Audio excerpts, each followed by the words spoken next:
বিসমিল্লাহির রহমানির রহিম। আসসালামু আলাইকুম।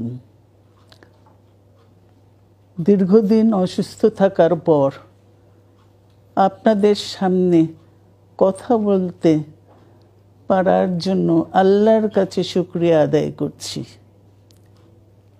আমার কারাবন্দী অবস্থায় আপনারা আমার কারামুক্তি ও রোগ মুক্তির জন্য সংগ্রাম করেছেন, দোয়া করেছেন। সেজন্য আমি আপনাদের সকলকে ধন্যবাদ জানাচ্ছি।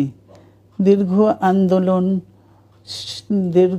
আন্দোলন সংগ্রাম ও ত্যাগের মধ্য দিয়ে আমরা ফ্যাসিবাদী অবৈধ সরকারের কাছ থেকে মুক্তি পেয়েছি।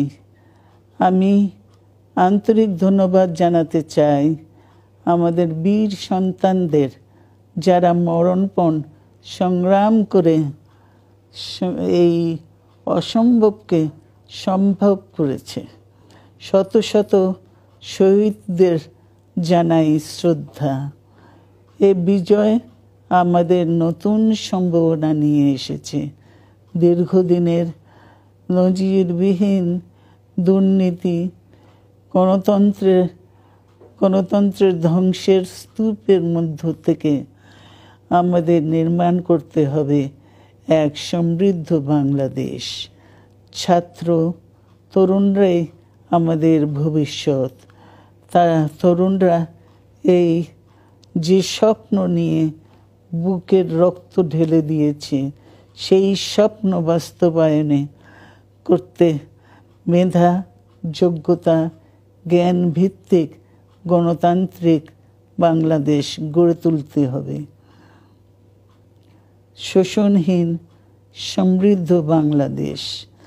সকল ধর্মের গোত্রের অধিকার নিশ্চিত করতে হবে। শান্তি,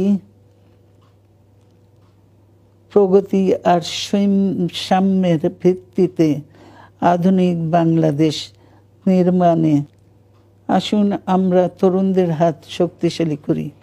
ধ্বংস নয়, প্রতিশোধ নয়, প্রতিহিংসা নয়, ভালোবাসা, শান্তি ও জ্ঞান ভিত্তিক সমাজ গড়ে তুলি। আল্লাহ হাফেজ। বাংলাদেশ জিন্দাবাদ।